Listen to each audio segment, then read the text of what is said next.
A Bíblia em um ano. Uma experiência de encontro com Jesus Cristo, a Palavra de Deus.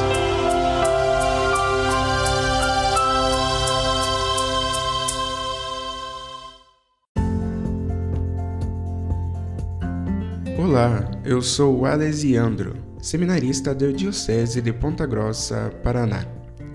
Você está ouvindo o podcast A Bíblia em um ano.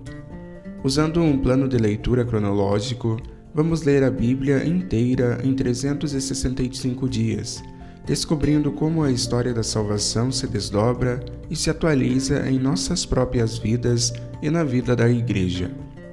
Estamos usando a Bíblia Católica com a tradução oficial da Conferência Nacional dos Bispos do Brasil. Você pode baixar o plano de leitura completo por meio de um link que você encontra na página do Instagram abiblia.emumano ou do facebook.com/seminariopg.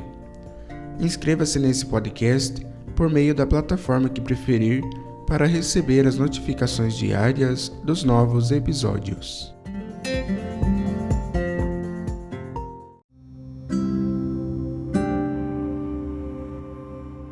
Olá, eu sou o Padre Joel Nalepa, da Diocese de Ponta Grossa, no Paraná. Antes de iniciarmos a leitura e a escuta dos textos bíblicos propostos para hoje, vamos pedir que o Espírito Santo ilumine nossa mente e nosso coração para que a Palavra de Deus frutifique em nossas vidas. Em nome do Pai, do Filho e do Espírito Santo. Amém. Vindo Espírito Santo, enchei os corações dos vossos fiéis e acendei neles o fogo do vosso amor. Enviai o vosso Espírito, e tudo será criado, e renovareis a face da terra. Oremos. Ó Deus, que instruístes os corações dos vossos fiéis, com a luz do Espírito Santo, fazei que apreciemos retamente todas as coisas, segundo o mesmo Espírito, e gozemos sempre de sua consolação. Por Cristo nosso Senhor. Amém.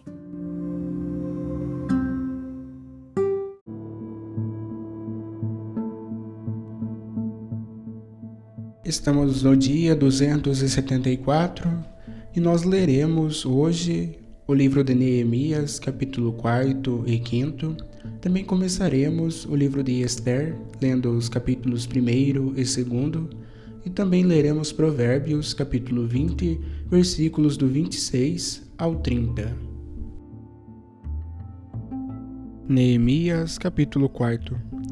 Quando Sanabalat, Tobias, os árabes, os amonitas e a gente de Azoto ficaram sabendo que avançava a restauração das muralhas de Jerusalém e que as brechas começavam a fechar-se, ficaram muito contrariados. Todos eles conspiraram para marchar contra Jerusalém e nos causar confusão.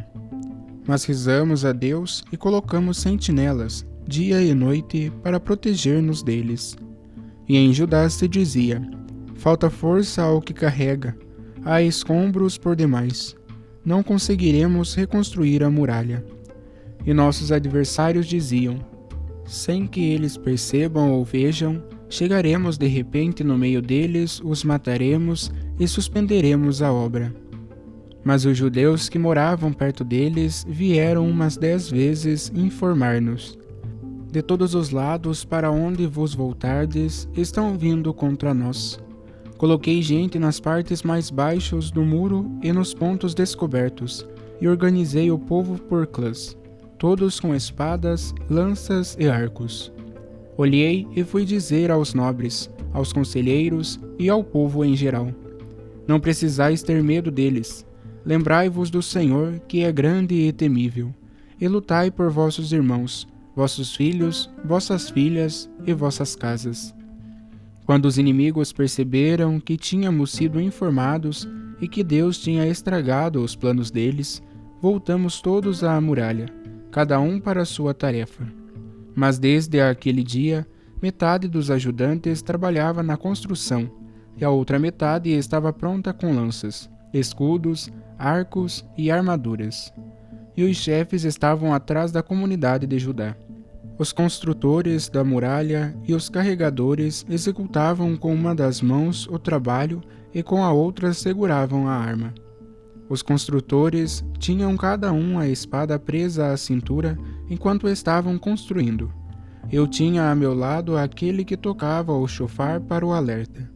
Eu falei aos nobres, aos funcionários e ao povo em geral. A área da obra é grande e extensa, e estamos muitos dispersos sobre a muralha, muitos distantes uns dos outros. Onde ouvides soar o chofar, reuni-vos ali conosco, e nosso Deus lutará por nós. Assim trabalhávamos, desde a madrugada até aparecerem as estrelas, enquanto a metade dos homens empunhava a lança. Na mesma ocasião, ordenei ao povo: cada um deve pernoitar em Jerusalém com seu ajudante. Assim a noite será para a vigilância, e o dia para o trabalho. E nem eu, nem meus irmãos, nem meus ajudantes, e nem meus guardas, ninguém de nós tirava a roupa. Cada um tinha arma à sua direita. Capítulo 5. Houve forte protesto do povo e de suas mulheres contra seus irmãos judeus. Uns diziam: temos muitos filhos e filhas, queremos trigo para nos alimentar e sobreviver. Outros diziam: temos de hipotecar nossos campos, vinhas e casas, para podermos comprar trigo em tempo de fome. Ainda outros diziam: para pagar o imposto ao rei, tomamos dinheiro emprestado à custa de nossos campos e vinhas.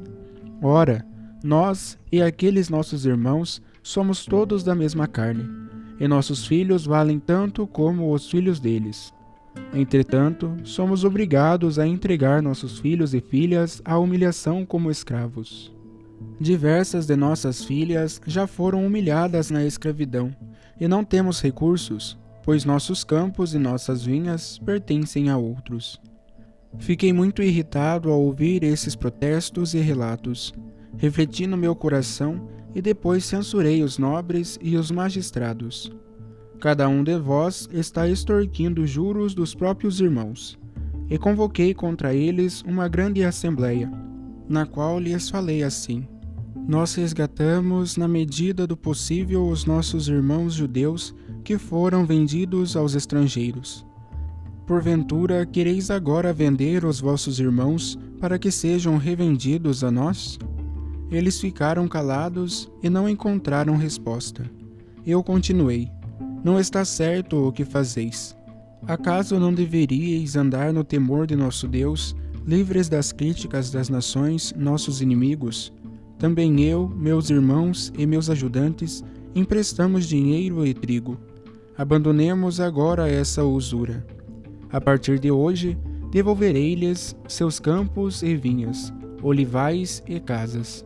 Desconsiderai os empréstimos em dinheiro, trigo, vinho e azeite que vos estão devendo. Eles responderam: vamos devolver e nada mais exigiremos deles. Faremos como disseste. Chamei então os sacerdotes e os fiz jurar que procederiam segundo esse compromisso. Também sacudi a dobra de meu manto, dizendo: assim Deus sacuda de sua casa e de sua propriedade todo aquele que não mantiver esse compromisso. E assim lhe aconteça, sacudido e esvaziado. E toda a assembleia respondeu: Amém, louvando o Senhor. E o povo agiu de acordo com esse compromisso. Desde o dia em que fui nomeado governador da terra de Judá, desde o 20º até o 32º ano do reinado de Artaxerxes, durante 12 anos. Eu e meus irmãos não nos temos sustentado com as taxas do governador. Para seu pão e vinho, os governadores que me antecederam exigiam do povo um tributo de 40 moedas de prata por dia. Além disso, seus servos exploravam o povo. Eu, porém, não fiz nada disso, por temor a Deus.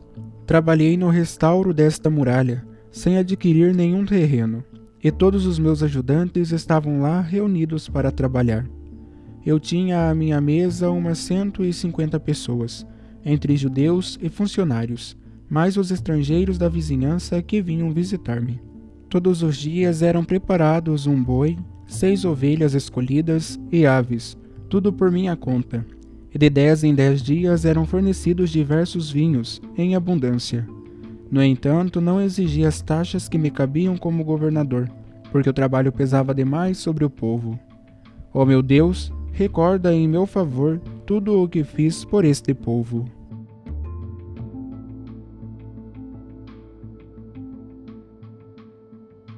Ester, capítulo 1.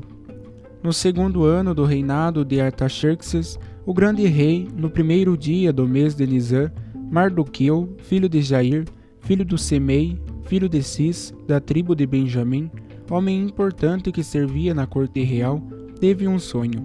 O sonho foi este: apareceram vozes e tumulto, trovões e terremotos, e uma grande perturbação sobre a terra. De repente, avançaram 2 enormes dragões, preparados ambos para atacar. Sua luta ficou encarniçada e eles começaram a vencer. Reuniram-se as nações, num dia tenebroso e triste, e houve uma grande perturbação entre os habitantes da terra. Temendo a destruição, chamaram para Deus. Do som do seu clamor surgiu uma pequena fonte, que se tornou um imenso rio e redundou num grande mar. A luz e o sol apareceram, os humildes foram exaltados e acabaram com os nobres. Tendo tido este sonho, Mardoqueu, ao levantar-se do leito, refletiu sobre o que Deus quereria fazer. Fixou o sonho em sua mente, até que fosse revelado. Eis o que aconteceu no tempo de Assuero, que reinou sobre 127 províncias, desde a Índia até a Etiópia. Quando Assuero ocupava o trono de seu reino na cidade de Susa, no 3º ano do seu império, o rei ofereceu um grande banquete a todos os seus príncipes e servidores, os mais poderosos entre os persas e os medos, os nobres e prefeitos das províncias. Ele o fez com a intenção de mostrar-lhes as riquezas da glória do seu reino, e o esplendor e a magnificência de sua grandeza. Isto durante muito tempo, a saber, 180 dias. Tendo-se completado os dias do banquete, ele convidou a todo o povo que se achava em Susa, do maior ao menor. E durante 7 dias mandou que se realizasse outro banquete no vestíbulo do jardim do Palácio Real. Estendiam-se por toda a parte cortinas de linho e de musselina e de jacinto, sustentadas por cordões de linho e de púrpura, que se inseriam em círculos de prata e se apoiavam em colunas de mármore. Havia também divãs de ouro e de prata, alinhados sobre o pavimento calçado com pedras de esmeralda e paio, e outras de várias cores. Os convidados bebiam em copos de ouro, de formas e tamanhos diferentes. Também o vinho, de acordo com a magnificência real, era servido com abundância e qualidade, mas ninguém era obrigado a beber, pois o rei havia determinado a todos os superintendentes do palácio que agissem de acordo com a vontade de cada um. Também a rainha Vashti havia organizado no Palácio Real, onde o rei Assuero costumava residir, um banquete para as mulheres.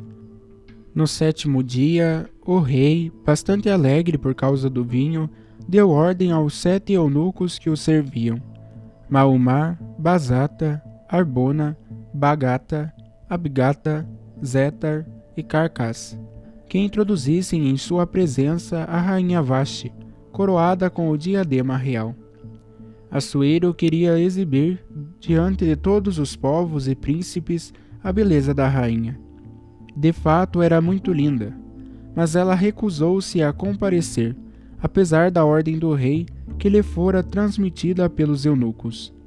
Irado e ardendo em cólera, o rei interrogou os sábios que conheceram os tempos passados. Ele recorria ao conselho deles para tomar qualquer decisão, pois eles eram entendidos nas leis e no direito dos antepassados. Os mais próximos eram Carcena, Seta e Admata, Tarsis e Mares, Marsana e Mamucá, 7 chefes dos persas e dos medos, que viam a face do rei e ocupavam os primeiros lugares no reino. Ele interrogou-os, segundo a lei, o que se deve fazer à rainha Vashti, que se recusou a cumprir a ordem do rei Assuero que os eunucos lhes transmitiram? Respondeu Manucá: sendo ouvido pelo rei e pelos príncipes. A rainha Vasti ofendeu não só ao rei, mas a todos os príncipes e povos que vivem em todas as províncias do rei Assuero. Com efeito, a notícia do que fez chegará a todas as mulheres, fazendo com que elas desrespeitem seus maridos, justificando-se assim. O rei Assuero mandou que a rainha Vasti se apresentasse a ele, e ela recusou-se. E nesse mesmo dia, todas as esposas dos príncipes persas e medos dirão aos príncipes do rei a palavra que ouviram da rainha. E o resultado vai ser desrespeito e indignação. Se o rei achar bom, promulgue-se um decreto de tua parte, para ser incluído entre as leis dos persas e dos medos, que são irrevogáveis, para que nunca mais Vasti se apresente ao rei, e que outra mulher, melhor do que ela, receba o seu título de rainha. Divulgue-se isto em todo o vastíssimo império das tuas províncias, e todas as esposas, tanto a dos grandes como a dos pequenos, respeitarão os seus maridos. A proposta agradou ao rei e aos príncipes, e o rei fez o que Mamucá tinha aconselhado. Enviou, pois, cartas a todas as províncias do seu reino, conforme cada nação pudesse ouvir e ler, nas diversas línguas e alfabetos, recordando que os maridos são os príncipes e chefes em suas casas, e que devem manter submissas as suas mulheres. Capítulo 2. Depois desses acontecimentos, e acalmada a sua indignação, o rei Assuero lembrou-se de Vasti, do que ela fizera e como fora castigada. Disseram então os servos e ministros do rei: sejam procuradas para o rei moças virgens e formosas. Sejam encarregados alguns de descobrir por todas as províncias moças virgens e formosas, trazendo-as para a cidade de Susa e entregando-as ao harém real. Ali estarão as ordens de Egeu, o eunuco, superintendente e guarda das mulheres do rei, o qual lhes fornecerá o necessário para os seus enfeites. Aquela que entre todas mais agradar ao rei será rainha em lugar de Vasti. A proposta agradou ao rei, o qual deu ordens para que assim se fizesse. Havia um judeu na cidade de Susa, chamado Mardoqueu, filho de Jair, filho de Semei, filho de Cis, da tribo de Benjamim. Ele fora deportado de Jerusalém com os cativos que vieram com Jeconias, rei de Judá, a quem Nabucodonosor, rei da Babilônia, havia exilado. Ele era o pai de criação da filha do seu tio paterno, Edissa, também chamada Ester, órfã de pai e mãe, muito bela e atraente. Quando ela perdera seus pais, Mardoqueu a havia adotado como filha, tendo se tornado público o decreto do rei, e segundo suas ordens, muitas jovens formosas foram levadas para Susa e confiadas a Egeu. Também Ester foi levada ao palácio real e entregue às mãos de Egeu, o guarda das mulheres. Ela agradou a Egeu e encontrou graça a seus olhos, tanto que ele lhe forneceu logo o necessário para seus enfeites, e além das provisões, deu-lhe 7 escravas belíssimas do palácio. Depois transferiu-as, tanto Ester como suas companheiras, para os melhores aposentos do harém.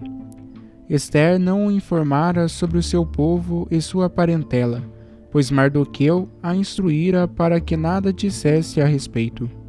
O próprio Mardoqueu passava cada dia à frente do vestíbulo do pavilhão onde se guardavam as moças escolhidas, preocupado com a saúde de Ester e querendo saber o que lhe acontecia. Chegou o tempo da apresentação de cada uma das jovens, por ordem, ao rei, e depois de terem cumprido o que se dizia a respeito ao tratamento de beleza durante 12 meses. De fato, durante 6 meses elas deviam ungir-se com óleo de mirra, e outros 6 meses com cosméticos e aromas próprios para as mulheres. Para se apresentarem ao rei, recebiam o que pedissem para levar consigo, do harém até o aposento real. A que tinha entrado à tarde, pela manhã era trazida de volta ao segundo harém, confiado a Sassagás, que cuidava das concubinas, e não tinha a permissão de voltar para junto do rei, a não ser que este a desejasse e mandasse chamá-la pelo nome. Passado o tempo dos turnos, aproximava-se o dia em que Ester, filha de Abiail, tio paterno de Mardoqueu, que a adotara como filha, devia apresentar-se ao rei. Ela não pediu nada mais além daquilo que lhe quis dar Egeu, o eunuco encarregado das mulheres, e aos olhos de todos parecia graciosa e amável. Ester foi, pois, conduzida ao aposento do rei Assuero, no 10º mês, que chamam de Tebet, no 7º ano de seu reinado. E o rei a amou mais do que todas as mulheres, e ela conquistou sua graça e favor acima das outras jovens. Tanto assim que Assuero pôs o diadema real na cabeça de Ester, e a fez sua rainha em lugar de Vasti. Preparou então um banquete magnífico para todos os príncipes e seus servos, em homenagem a Ester. Concebeu também a remissão do tributo a todas as províncias, e ofereceu presentes com liberalidade suprema. Mardoqueu, no entanto, continuava junto à porta do palácio real, pois Ester, obedecendo às instruções dele, ainda não revelara qual a sua família e o seu povo. Aliás, Ester continuava a obedecer ao que ele mandasse, como costumava fazer no tempo em que ainda pequenina, fora por ele adotada. Por aquele tempo em que Mardoqueu permanecia junto à porta do palácio, 2 eunucos do rei, que eram porteiros, Bagatã e Tares, revoltaram-se, planejaram um atentado contra o rei. Mardoqueu o soube e logo avisou a rainha Ester. Esta comunicou ao rei da parte de Mardoqueu. Feita a investigação e comprovando-se a culpa, os 2 foram enforcados. E o fato foi consignado no livro dos anais, na presença do rei.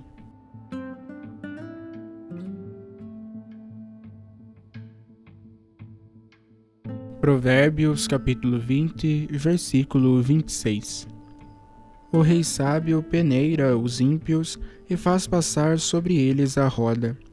O espírito do ser humano é uma luz do Senhor, que esquadrinha todos os segredos do seu íntimo. Misericórdia e fidelidade guardam o rei, e seu trono firma-se com a clemência. Orgulho dos jovens é o seu vigor, como os cabelos brancos são a honra dos anciãos. A contusão da ferida purifica da maldade, pois os golpes chegam ao íntimo do ser.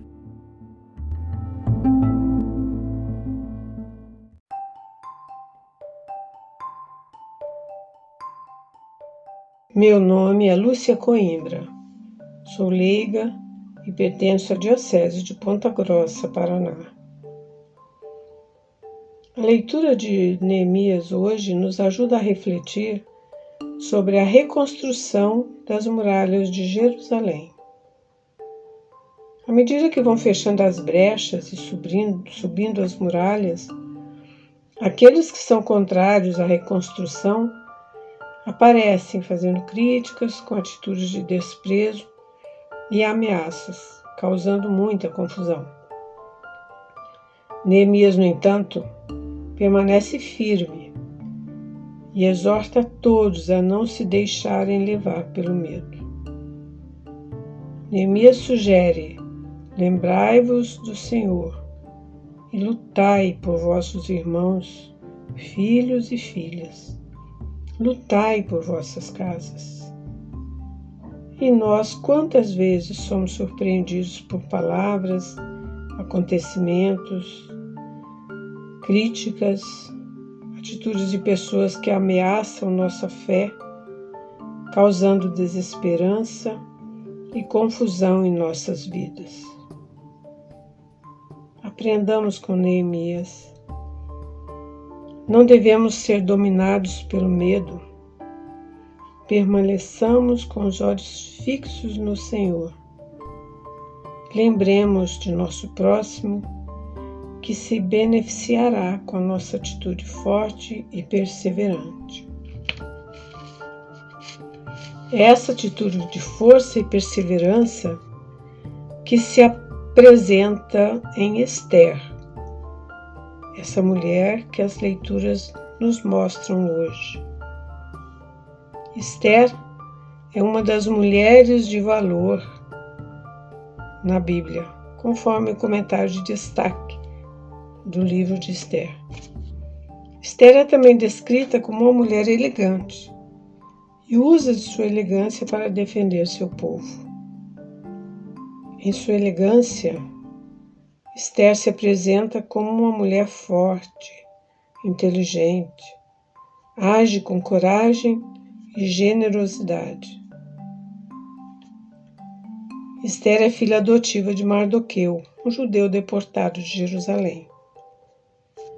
É apresentada ao rei sem que tenha revelado sua origem. O rei se encanta por ela e a escolhe dentre as outras jovens. É escolhida por ter conquistado o rei com sua graça e elegância.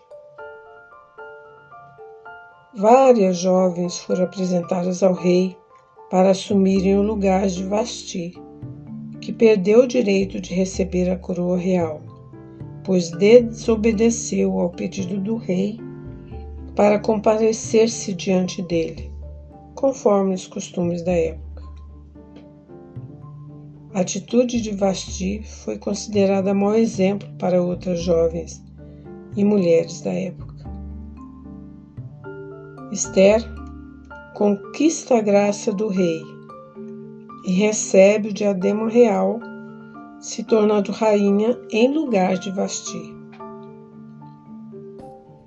É importante reafirmar que Esther arrisca sua vida, sua reputação e só tem um interesse: defender e proteger seu povo. A palavra que nos apresenta Provérbios declara: o espírito do ser humano é uma luz do Senhor, que é capaz de esquadrinhar todos os segredos do seu íntimo. Que a luz do Senhor, que habita nosso ser, examine e purifique nossos segredos, ilumine nossos medos, fortaleça nossa fé e reconstrua nossa generosidade e cuidado para com nossos irmãos.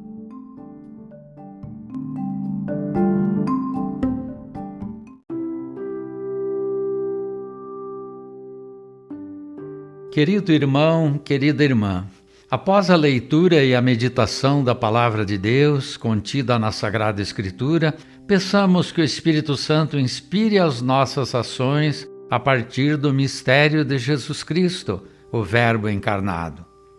Oremos. Ó Deus, concedei ao vosso povo alimentar-se cada vez mais da vossa palavra e nela encontrar a fonte da vida.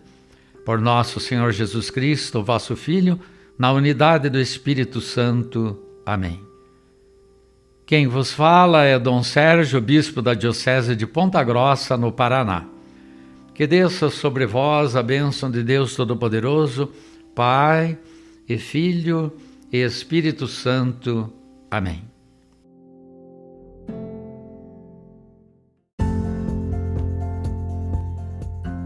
Você acaba de ouvir mais um episódio do podcast A Bíblia em um Ano. Continue nesse bom propósito de ouvir, ler e praticar a Palavra de Deus. Rezemos por todos que estão fazendo este caminho de leitura da Bíblia. Procure também participar da sua comunidade. A permissão para uso do plano de leitura The Bible in a Year com o Padre Mike Schmitz e Jeff Kevins foi concedida por Ascension. A versão original pode ser baixada em ascensionpress.com. Todos os direitos desse plano estão reservados à Ascension. Os demais conteúdos do podcast não são criados, revisados ou apoiados por Ascension. Até amanhã!